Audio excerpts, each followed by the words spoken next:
At the kitchen table across from my boo, she plays new Marshmallow. Gosh, that's deja vu. Oh, what a fable to Medusa the Mallow Man, but she's got too many cards in her hand.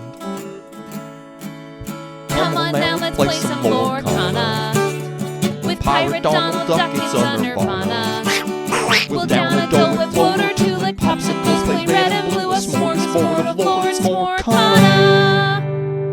Hello, everybody, and welcome to episode 15 of S'more-Kana. I'm Brett. I'm Katie. And we remain the world's #1 and only Lorcana/Disney/snack podcast. Still #1, baby. 15 weeks running. Yeah.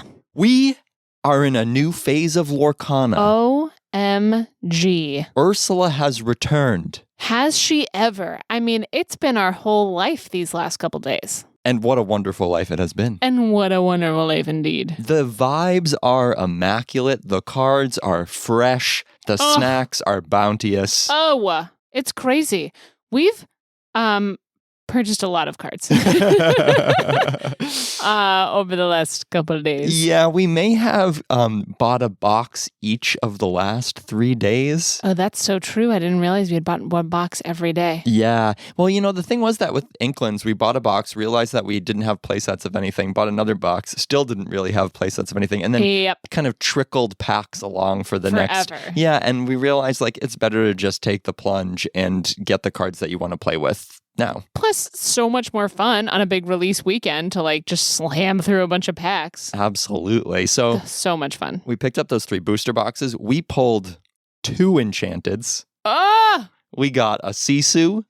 And just a mere hour and a half ago, we pulled a We Don't Talk About Bruno. Like, come on. So cool. So pretty. That card is gorgeous. It was amazing. And we were, I would say, in our defense, we were like super cool when we opened up We Don't Talk About Bruno. Normally we like scream and freak out and throw the card and stuff, but we like only screamed a little bit. I gasped. Yeah, I mean, it was still pretty dramatic. I gasped. My breath really was taken away. Yeah.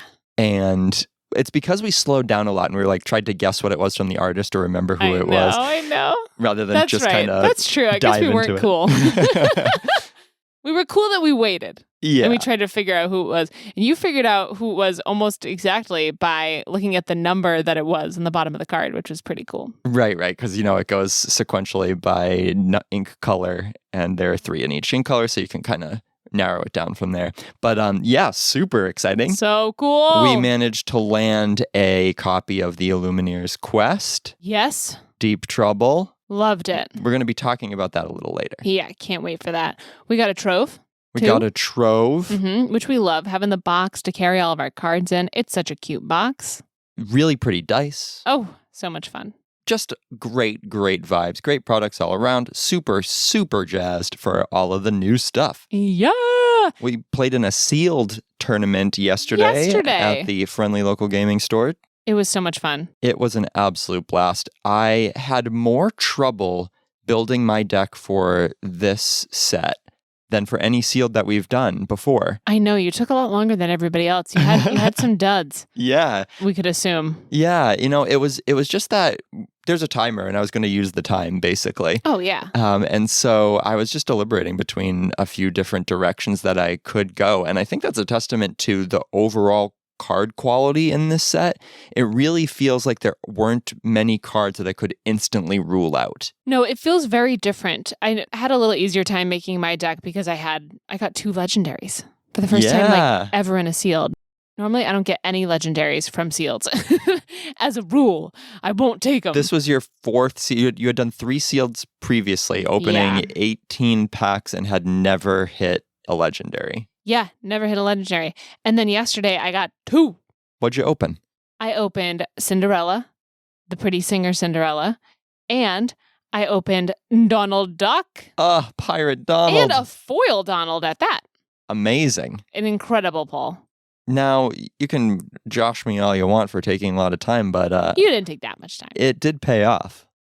It sure did. How'd you do yesterday, Just gonna Brett? brush off my shoulder a little bit. Yeah. I took it down. I took the tournament down. Oh, dang! How'd you do? Oh, I also came in first place. I came in third, which I was really happy about. Yeah, we first and third. And who did you lose to? You. We got paired together, which we don't love. No, it's not the best when that happens. Because one of us has to come out a winner and one must leave a loser. But we have this, accord between us that we just play it out. We play as hard as we can, and we have fun. Oh, yeah, we're not messing around. It's low stakes because if you win, I'm happy. Yeah, and if you win, I'm happy. But they had some really cool prizes at our friendly local gaming store yesterday, Diversions Yeah. in Somersworth. So they gave out an Ursula Funko Pop Yeah, for first place. it's our first Funko Pop as a family here. I love her. She's already on my desk. Yeah, she's very cute and quite thematic. Absolutely. That was a really, really cool prize to be added to the pool. And then we got a whole bunch of promos and, pins And packs. deck boxes and all kinds of cool swag. Yeah, it was awesome. Yeah, It was a really, so much really fun. great event. Did you have any cards that you really enjoyed playing or that Yes. were really good? Yes, so many. I had Super Goof in my deck, and he was just an absolute monster. I lucked out, and I just drew him a bunch. In Sealed, you only have 40 cards in your deck, so it is easier to draw things, even if you only have one copy of them. It's easier to see the card. And he was just, my opponent had to read it a couple of times to be like, wow, 2 lore, huh? And I was like, yeah. He's just so good. Oh, and he's inkable too? Yeah. And he's so cute. Yeah. Yeah, great card. Anna was a really great card. The 2-cost Anna, who adds lore for Having another hero. having another hero on board. Yeah, she was awesome. And I lucked out that I had a bunch of heroes in my deck, and I pulled 2 Annas for the Sealed, which is cool. Perfect. Yeah, she's great. She's hard to get rid of with that 4 willpower and question for 2 early. Really, really good. Yeah, she was awesome. And then you get to maybe buffer up with Donald Duck too. I had Camilo Madrigal in my deck too. He was awesome. Loved him. 10 out of 10. What about you? What were some standouts for you in your deck? So my pal Flotsam, or as Off Meta Toby likes to say, Floatsam. An eel, brah. Yeah, it was really funny actually. Like a few folks in the store listened to this podcast, and so a lot of folks kept saying, whenever they were playing a Flotsam or a Jetsam, there's an eel, brah. Yeah. And I was certainly partaking in quoting Mr. Toby myself. But Flotsam, in all seriousness, was excellent. I mean, just being able to consistently trade 1-for-1 with a character on the board, bop back to your hand, and then do the same thing again the next turn is super, super strong in Limited. He was really, really good. The only time he got removed was Pete had a really nice play where he was able to clear a couple of other characters and then force a Triton's Decree onto Flotsam to remove him. Dang, that's very thematic too. Yeah, but other than that, Flotsam was amazing. Mirabelle, the super rare Mirabelle, I had a copy of her with Augustine and a Dolores. So, she was doing some buffing and supporting and questing. So she was really solid. And then Big Hercules, the 6-cost bodyguard resist 1 6/5 Hercules, did a lot of work for me where he would hit the board, be the biggest thing on the board, force a 2-for-1 or a 3-for-1, and really kind of turn the tide when I was behind in a couple of games. So shout out to Big Hercules in Limited. That's awesome. Yeah, you had a really good deck. I lost to it handily, 2-0. So it was really fun. We love a good Sealed. I was able to kind of prioritize, and one of the things I was really considering with my deck building was I could go in a direction with ice blocks and a couple of Sisus that hit strength 1 characters, or I could go with a more aggressive strategy with some higher lore characters. And what I opted for was the more control-y kind of style of play. I wanted to be able to win going second. That was the big thing for me. Right. And I was able to, in the final round, I was able to win going second twice. So I think that did ultimately pay off. Ugh, so awesome. So much fun. But wicked fun. I'm excited to draft next week. That'll be really, really cool. But it seems like a good set for Limited. It seems actually a little bit more dynamic than Inklings for sure. Yeah, I'm so jazzed about this. So what are we talking about today? What are we eating today? Well, for the appetizer, we have a top 10 list. A little bite, almost like a tapas. Ooh, okay. A new thing for us. We've never done a top 10 list before. Yeah, we're going to try a top 10 list. Exciting. For the main course. We've got a review of the co-op. A spoiler-free review of the Illumineer's quest. Yes, we're not cheap out here. We're not going to tell you what any of those spoilers are. We're not going to ruin it for you, but we do want to talk in general broad terms about how we found the quest and what we think the future of co-op in Lorcana could be. Yes, we will be talking generally about the gameplay. We'll do our best to not include any specific details, but if you don't want to know anything that at all has to do with how that functions in any possible way, you might want to skip the main course today. But yep, timestamps are always in the episode descriptions and the show notes, so you can totally skip past that at your leisure if you don't want to hear anything at all. Yeah. And then for dessert, we have a Bet You Didn't Know About Diz about Ursula. Yeah, I'm very excited for that one. It's been a while. It's been a while since we've gone into the Diz channels, so I'm excited. I'm very excited to hear what you have in store for us. Then we'll, of course, give you a minty dream card on the way out the door. Maybe a couple if you're especially stinky after this meal. Lots of garlic tonight. Yay. Before we get into eating our food, I think it's time for giveaway. It's the giveaway announcement. Spin that wheel. A couple of episodes ago, we announced a giveaway on social media where we would be giving away some pins, a Winnie the Pooh Honey Wizard pin and a Rapunzel Gifted Artist pin. And the time has finally come to spin the wheel. Woo! So I've gone ahead and I've compiled the names of every single person who entered on Facebook, Twitter, and or Instagram, Holy including cow. some folks who shared the post. And so they're here twice for an extra entry. I was very thorough, so rest assured that if you did comment on one of those posts, your name is here. And we're going to spin this wheel twice. Amazing. All right, here we go. Oh boy. Ooh. Illumineer Cass. Illumineer Cass is the winner. Cool. So that's our first winner. Illumineer Cass is, I think she does like cosplay on Twitter, and I think she just cosplayed as Ursula this weekend. That's amazing. So that's cool. Meant to be. Yeah. All right. And she, good. It removed her from the wheel for the second spin. Oh, the here. wheelofnames.com doesn't mess around. It's Great. very good. Okay. So that way we'll have a separate winner for the second pin. Here we go. Like a wonderful wheel of fortune. Here we go. It is Portland Surge. Portland Surge. All right. Wow. Very cool. So I'll be reaching out to Portland Surge and to Illumineer Cass, and we will get those pins out to you. We'll see if either of you have a preference for either of the pins, and maybe this will be easy. Otherwise, we'll just decide who gets it randomly. We'll spin a wheel again and decide who gets which one. I'd also like to say that we're going to throw a couple of extra goodies in your package with your pins on behalf of Diversions, Puzzles, and Games. They are our friendly local gaming store. They're really, really great. They support us and the game a lot. And so they gave us a few extra goodies to send out with y'all. Yay! Can't wait. We love a good giveaway. We're addicted now. We're going to give it all away. We're going to do another one in the near future, I am sure. Yes. So definitely go ahead, if you're not already, and follow us on Facebook, Twitter, or Instagram. We're always making little posts, polls, and snapping some grams. Snap the grams. So it'll be really fun if you join us there, and we'd love to hear from you. All right, what do you say? Should we get into this appetizer? Yeah, I'm starving. Let's do it.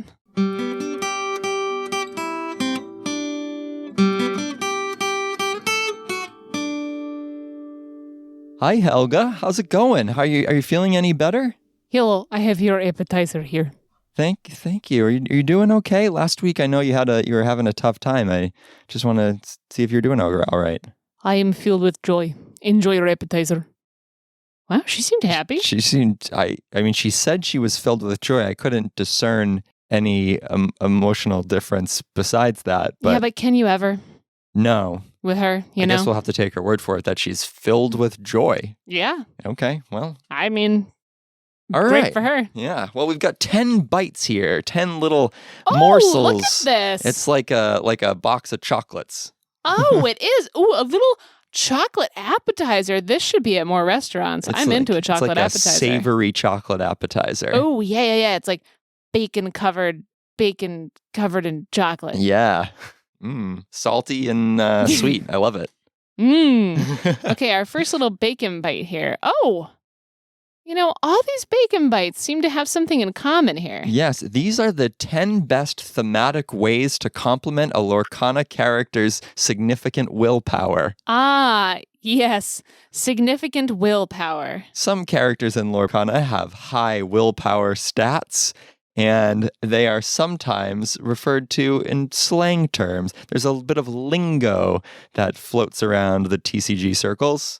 And we're here to help you figure out how to discuss this in the most efficient and thematic way. There's a lot of lingo out there if you're new to the TCG space, and it can definitely be overwhelming. So by now you probably have heard that the character's willpower is referred to as their butt. Yes.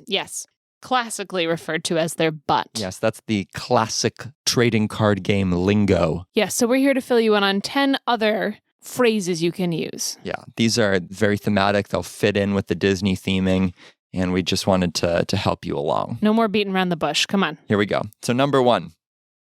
Jumba Jukiba must have made that butt in a lab because it's out of this world. Number 2. That butt is so high that Rafiki could crown a lion cub on it. Somebody call the fairy godmother because we're going to need a bigger pumpkin for that butt. Hope that butt has legs because I want to be part of its world. That butt is so big it clears the savannah after every meal. They have a shelf that puts Mr. Snoops to shame. Number 7, Alan Menken should call Sir Mix-a-Lot because that's a butt to write songs about. You can use all the pixie dust you want, but that butt's too big to fly. That butt is a gas giant. You could wish upon that star. And finally, number 10.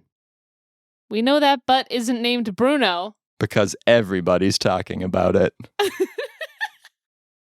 That's the kind of hard-hitting strategic content that everybody's been looking for from Smorkana. That's the news, folks.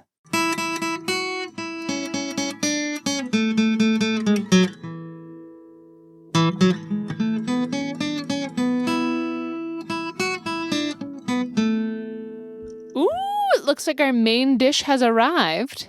Now this looks a little more substantive than whatever we just ate. Yeah, it's not chocolate bacon butts anymore. A little more nutritious. Yeah, this is something that we have to eat together. Yeah, we're going to have to, it's a share plate. It's like we're sharing a big plate of pizza. Yeah, like tentacle pizza. Yeah, like nachos. Like chewy tentacle nacho? Like chewy tentacle nacho pizza? Yeah, that's it. Yeah, yum.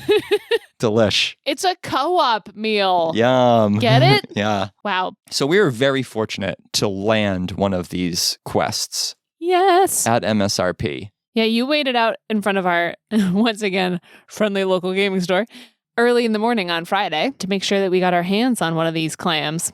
Yeah. Again, shout out to Diversions. Or I don't want to go out and name names, but I will throw a little bit of shade at a store that might or might not have been charging $150 for this quest. What? In the state of New Hampshire. So I don't think that's That's cool. not Diversions. That's not Diversions. I won't name names, but all I'm going to say is that I hope that stores like that realize they're missing the forest for the trees, and that players are smart and the internet is too easy to use.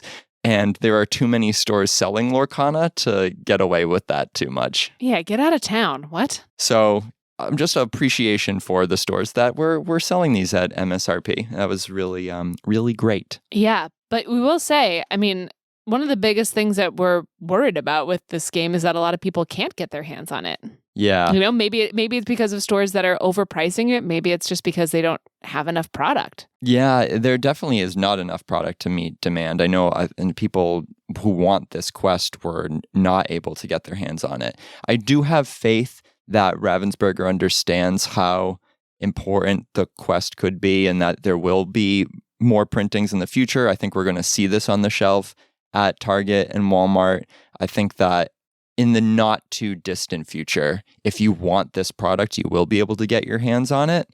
In the meantime, you know, definitely share the love. If you do have one of these quests, try to reach out to people in your community. And if they want to be playing it, try to set up some nights so that you can let them enjoy it as well. Yeah, because it's very cool. But hopefully those availability concerns abate soon enough and everybody will be questing their hearts away. Yes. Now let's dive into what's in the box. What's in the box? So just again, this is a good time if you don't want to hear anything about what is in this in this set. Maybe skip ahead to the next section. But for those who just do stick around, know that we won't be spoiling specific contents or what Ursula does or anything like that. Just kind of talking in very broad general terms. Yeah, definitely. I mean, as far as the quality of the components, it's as great as the normal game is. I mean, the art on the big cards that you get is beautiful. It feels special and different too. It doesn't feel like it's just in a large Lorcana set. It feels very unique to the co-op, while obviously still not feeling like it's a completely different, like from a different world. But the quality of the art is what I'm talking about, you know, and like the consistency of the design and everything. It really feels like it's part of that world. Yeah. The card quality is great. It's everything you'd expect from Lorcana. I think the only knock could be that some of the tools that they use to like track lore or track different things in the game is on a similar quality level to what you might find in a starter deck. So we pretty quickly moved over to not using those components and using what we would use like dice and lore trackers and that kind of thing. Yeah, and the same for, you know, the tracking of Ursula's lore and all of that could easily be done with some of the tools you probably already have. But besides that, some of the other components that we won't get into and the cards themselves are very good quality. As ever. As ever. Now, how about the game system itself? How did you find it? I loved it. So we're familiar with this style of game because of COVID-19 and all of the Lord of the Rings that we played, which is a co-op game, co-op LCG. We played so much of that it was kind of like coming back home, but it was all themed to Disney, which was like what I've dreamed of for years. So it was very cool. As far as ease of play goes, I think it came really naturally to us. A lot of that we didn't really have to think about because it just kind of fell into place. So I don't know how easy it would be if you haven't played that kind of a game before, but we found it very easy. Yeah, I think not only does it kind of assume a gaming knowledge, it kind of assumes a little bit of Lorcana knowledge. Like, I wouldn't say that the first time you play Lorcana should be the Illumineer's quest. No. And in fact, in the rules, it kind of says, like, it's everything you already know about Lorcana. So I think that for our first time ever engaging with Lorcana, the quest isn't the perfect way to do that. I think it's a good second step, like, you know, play a couple of regular games with a partner or a friend, and then jump over to the Illumineer's quest. Yeah, you don't need to be a well-versed expert in Lorcana, but it's very helpful if you understand how the game at its core functions. Like, what's lore? How do I do that? What's challenging? What's questing? Yeah. What's exerting and readying? And then the other thing I'll say is we missed one rule. I think there was one rule that kind of gave us a little bit of a trip up. And looking back at the rule sets, I don't think it was perfectly clear. I don't want to say what that was, but I'll just say that it was a little bit vague in a couple of spots. And so it does kind of assume a bit of knowledge. Yeah, it kind of got muddied in some thematic language, which was really cute. But then we went back and we were like, okay, but what does that mean? But I mean, that being said, it is very thematic. as a game, and the rules in themselves are even thematic, so it is really fun. It played very, very smoothly, and we were off and running pretty quickly. There are different difficulty levels. We played on the easiest difficulty level to start, and once we figured out that rule that we had misinterpreted, we won that round the first time we played it. And I would not expect that to be the case because it wasn't quote unquote easy to do that. No, it felt like it was like a regular speed. It didn't feel like we were being handed the game at all. It was well tuned, which is what you want. I think for these co-op experiences, coming from Lord of the Rings, we enjoyed the difficulty. That was an extremely difficult game, and there were quests in that game that took us dozens of attempts to beat. Yes. So I think the difficulty is good, and I look forward to ramping up the difficulty and reapproaching the quest.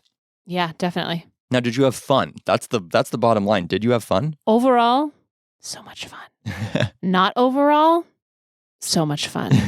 I mean, I loved it. I can't wait to play it again. It's everything that I was hoping that this co-op game would be. What about you? Yeah, I think it was great. I think it played super smoothly. I really liked the interactions and the way that the actual cooperative elements worked. For instance, I think that support and healing are two game mechanics that worked really, really well across the table from each other. I could heal your characters and you could quest and support my characters and vice versa. And so some of the intrinsic game mechanics played really, really well. I think that the tuning seems on point. I think they knew what they were doing. It's hard to know because we haven't tried it on some of the harder difficulties, but I'm anticipating a steady ramp up. It seems like they did their homework. We're also thirsty for the ramp up too. It wasn't easy, but it was getting that achievable win first go was oh, okay, let's do the next one. Oh, let's do the next one. Yeah, and I think the inclusion of the prize card is a great carrot for players. It added so much excitement. It was not spoiled for us. So that was really, really great and exciting, and it gave us that forward momentum to want to complete the quest and take down Ursula. Yeah, and it has that cool, once you rip the envelope, kind of a thing. Like when you play Clue and you put the answer in an envelope, it's an envelope that you can easily open and close again. But this is not. This is like a normal pack wrapper. So once you open it, you open it. So it was very, very dramatic and exciting to open it. Yeah, overall, high marks for this. Yeah, so much fun. I think they did a great job. I think it was unexpected, but really fits in with the mission kind of for Lorcana, the family-oriented, getting new people involved, honoring the Disney IP, it's exciting storytelling, great artwork, et cetera, et cetera. I think, I give it high marks, and I really hope that they continue to do more things like this. Yeah, I mean, that's our biggest thing we kept saying is that we wanted more of it. We wanted more themes, we wanted more stories, we wanted more of all that kind of stuff. I think it's super, super important, on a little bit of a different note, to the longevity of Lorcana. I think that the potential that this product has to get folks involved in the TCG space is extraordinary.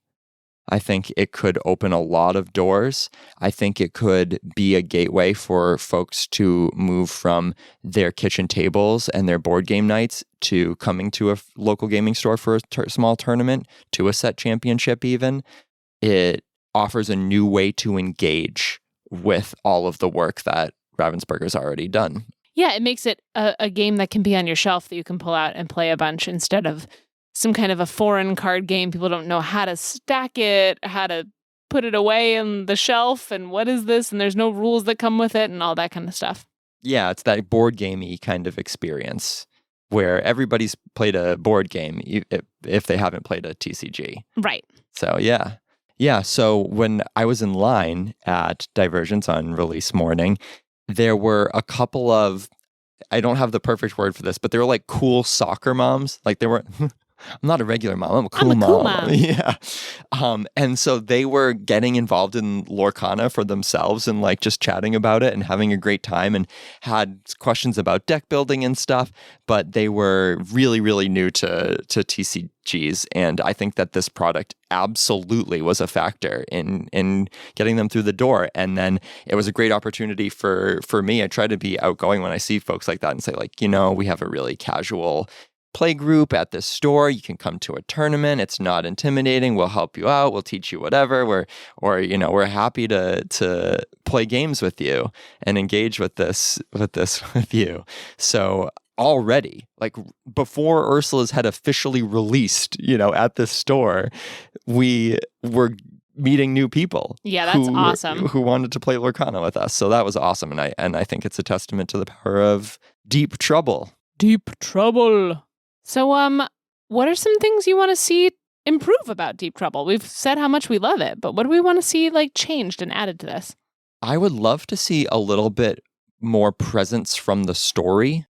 So something that we've seen in Lord of the Rings in particular that I really enjoyed was every single quest had a short, almost like a short story that accompanied it.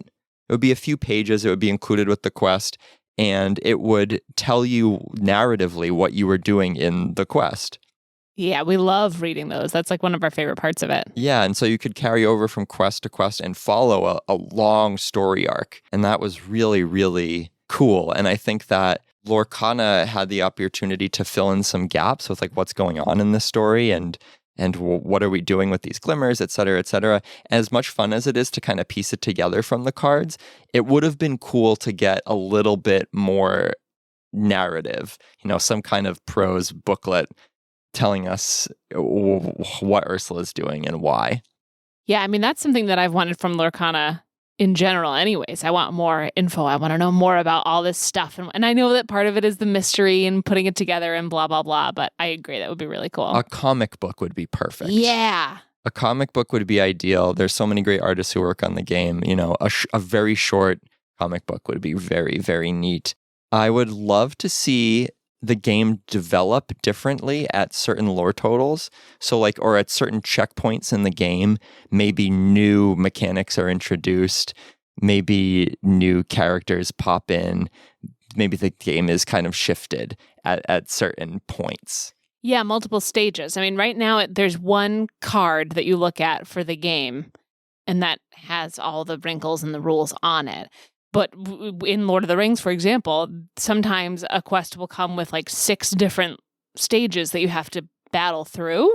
And it makes it exciting to figure out this one has 2 stages. Oh, they must be really hard. Oh, this one has 8. Oh my gosh, they must be really quick. Or maybe you choose a stage or whatever. It just adds that extra wrinkle of not knowing what's coming next. Yeah, some branching paths or the like. And it also adds a mechanic of we got all the way to level 4 out of 5. And we were so close to making it to the final stage. Right. Would be cool. There's also an opportunity for there to be some kind of special card or mechanic for the players. And they start to introduce this. And it is an important part of the design. There is a special mechanic that the players can use, a special tool. I would love to see there be certain cards that players could use in their decks that are specific to each quest. Right, because right now you can use cards that you use normally in Lorcana, which is great because now we have extra copies of all those cards. Cool. And you can build your own deck, to a degree for this game as well. But it would be really great to have a hero or an ally or a location or something that's a Lorcana card, but you can only use it in the co-op. Yeah, totally. I'm thinking of, there's that Prince Eric who from Into the Inklands, who's sailing into that storm, right? It's this different version of Eric. And we get this hint about something going on at the edge of Lorcana, right? So I'd love to see, that version of Eric that you can only play in your deck in the quest, and he has an ability based on what's happening in the story. That would be really cool. Yeah, definitely. But these are nitpicky things. I mean, overall, it was so much fun. Yeah, I think this is just all by way of saying there's a ton of potential and the sky's the limit with this format. And we're really looking forward to seeing what Hoffensberger cooks up next. Yeah. You want some dessert? Yeah, I would love some.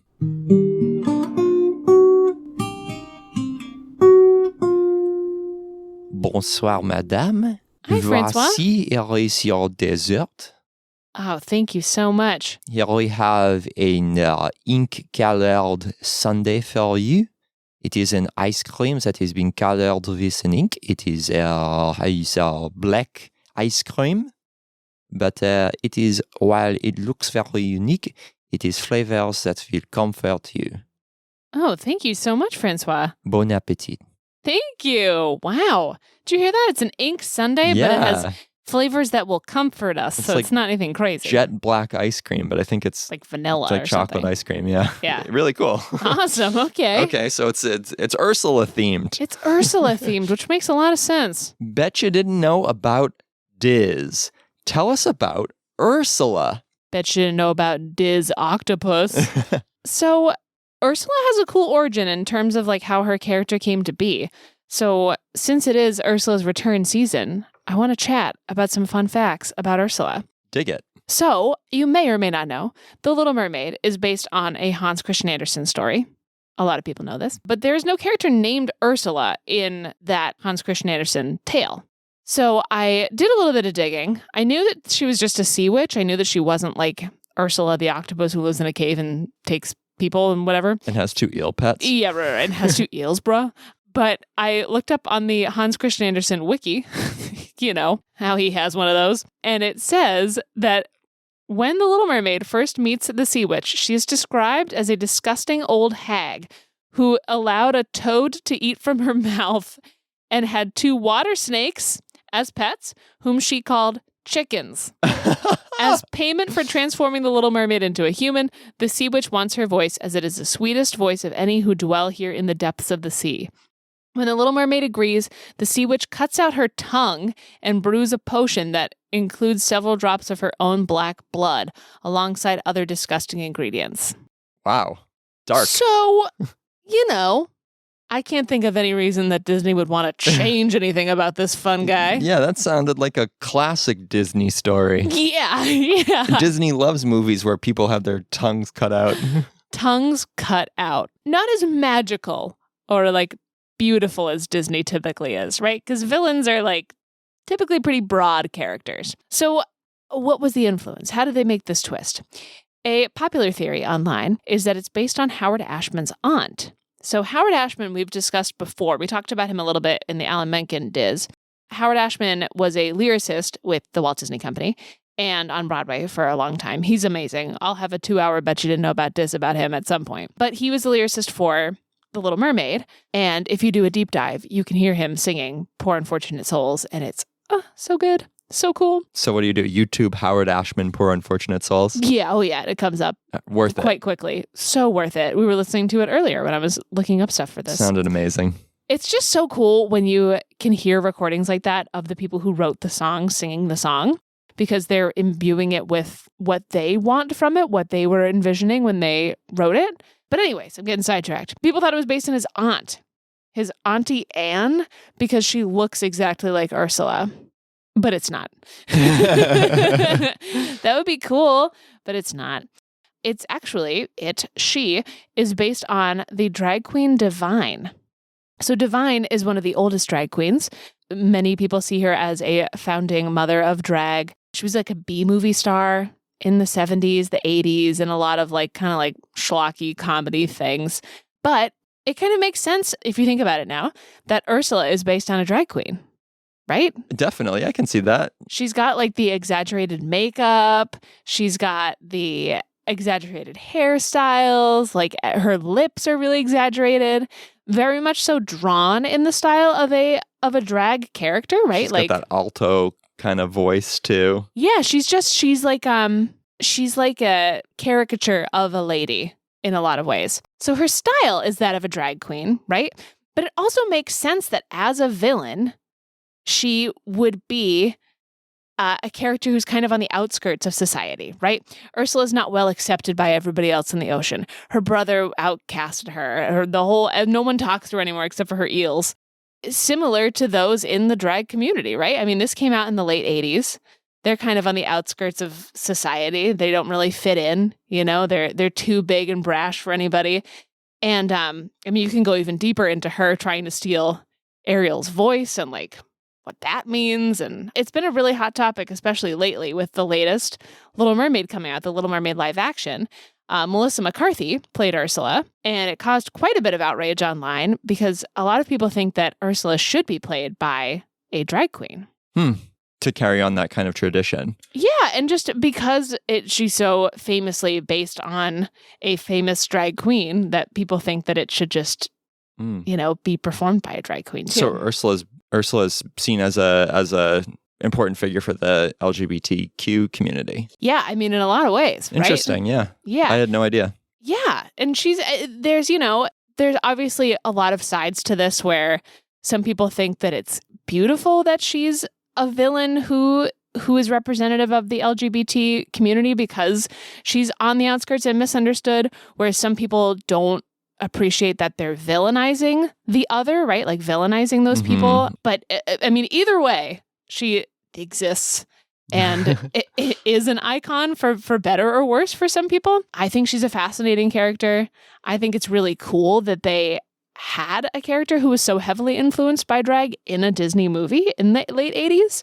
The late 80s, which were obviously not an easy time to be gay in America.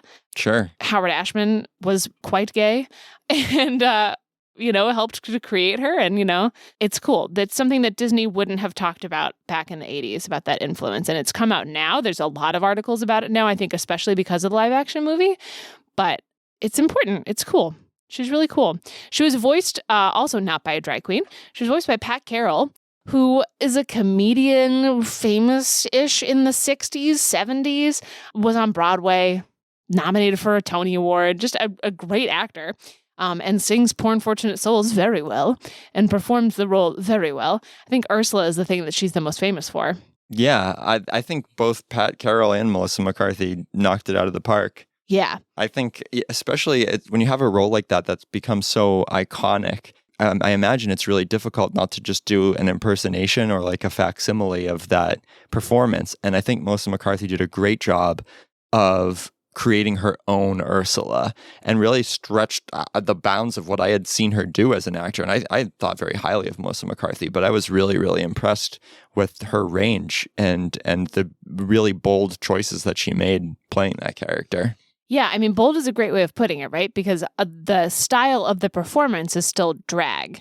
And Melissa McCarthy's actually talked a lot about this, and I've read a bunch of those articles, where she talks about how her performance still honors the style of drag that Ursula is created under, without it being necessarily that she is in drag as an opposite gender to herself.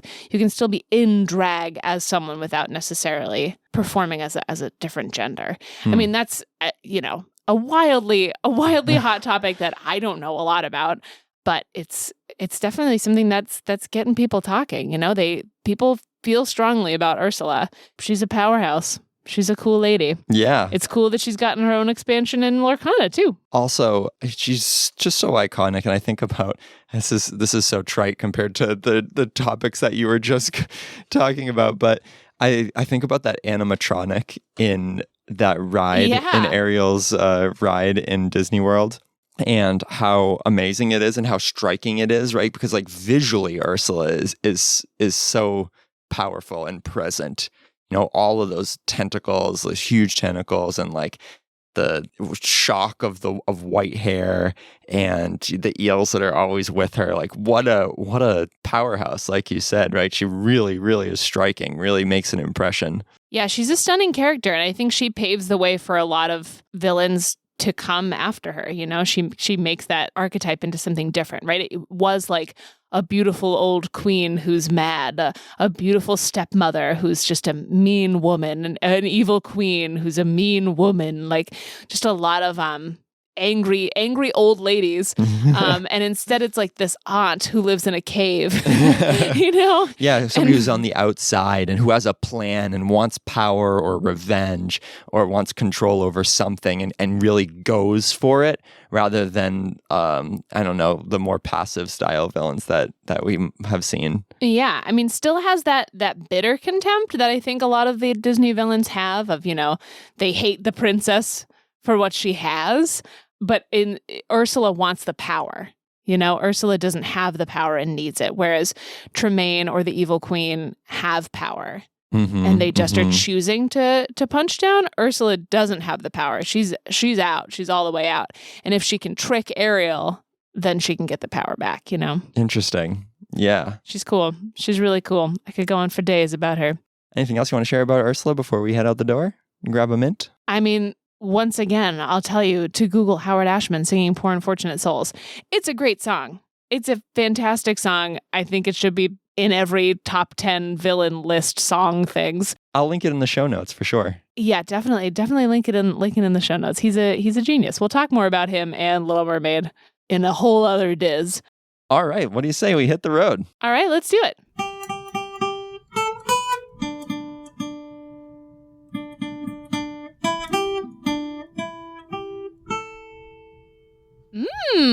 Ooh, a fuzzy mint. 2 mints. Couple fuzzy mints. Couple fuzzy cold mints.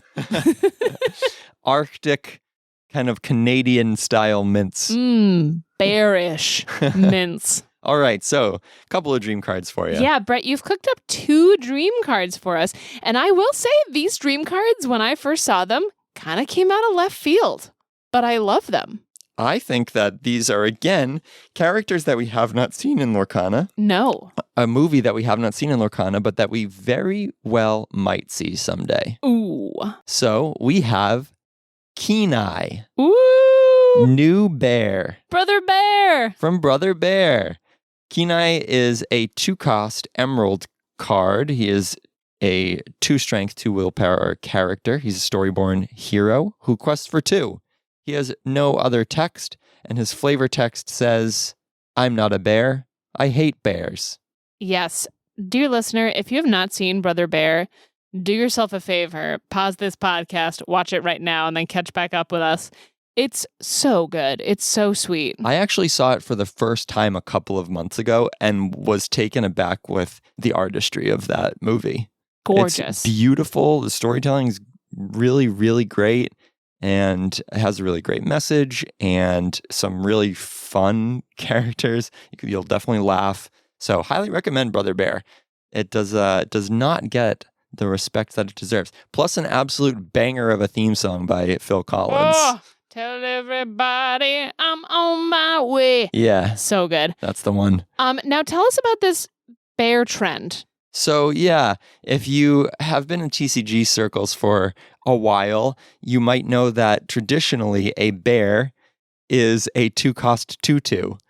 Anything with the stats 2/2 that costs 2 is known as a bear or a grizzly bear. And I think this goes all the way back to like very, very early Magic the Gathering. So from that time on, this stat line has been kind of famous for being a bear. So yeah, that's Kenai. Very vanilla, right? It's a stat line we've seen in Amethyst, but now it's in Emeralds.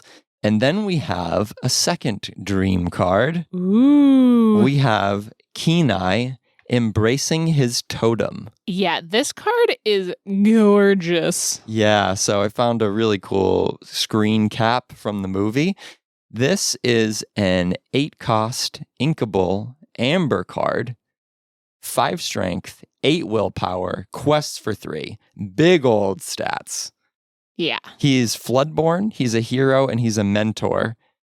He shifts for 4, so you can get out a lot of stats very early, and he has the ability Love, which is, if you've seen the movie, it's the totem that Kenai is assigned. Yes, and he begrudgingly accepts that he does not want it. So here's Kenai embracing his totem. His ability is Love. While this character is exerted, your other characters gain +1 strength and +1 lore.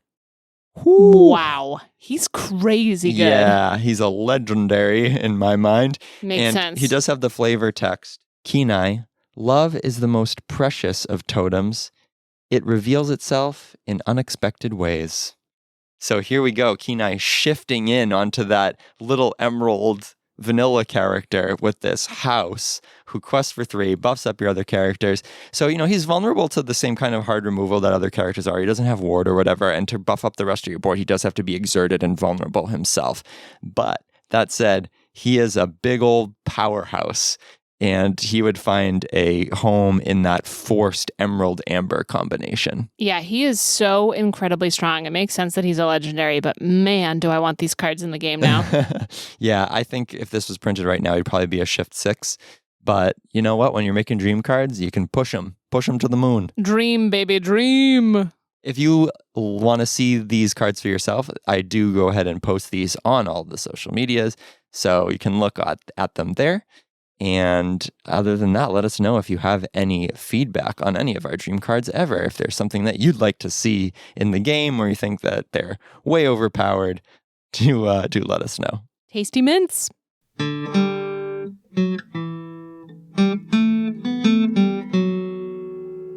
Thus concludes another feast at the Smorkana Cafe. Woof! That's 15 meals we've had so far. That's a lot of meals. That's a lot of meals. That's 3 days worth of... That's 5 days worth of meals. Hey, it's late after a long weekend of playing Lorcana. I can tell your brain's a little fried because mine certainly is. Yes, definitely. What are we talking about on episode 16, Brett? On episode 16, we're going to talk about our first impressions on the Ursula's Return metagame. Ooh, that meta. Talk about what decks are playing, and then we're going to talk about draft a little bit. Yes, very exciting. Can't wait for that. We're going to get to building our own decks and all that. We're going to just dive headfirst like Scrooge McDuck into all these Ursula's Return cards. We've yet to build a deck using the new cards, except for sealed. What's going to be the first deck you want to play? Brooms, baby. Brooms.com. I really want to play some Ruby decks too, though, so it's tough. Probably Brooms first. What about you? I think that I'm going to go with Amber Ruby for sure. I really want to play with the new Mulan, and I want to heal lots of these self-damaging characters and maybe see if there's some cool interactions to be found between some of the Amber singers and new songs like Be King Undisputed. Yes. Can't wait for that. In the meantime, follow us on all the socials. You can find us on Facebook at Smorkana. On Twitter at Smorkana. On Instagram at Smorkana. And you can also leave us a review on Spotify or Apple Podcasts or reach out via email at smorkana@gmail.com. Yes, please write to us. We like hearing from you. And sometimes we put your name in a wheel, yeah. Until next time, keep on snacking, y'all. Yum, yum, yum, yum, yum.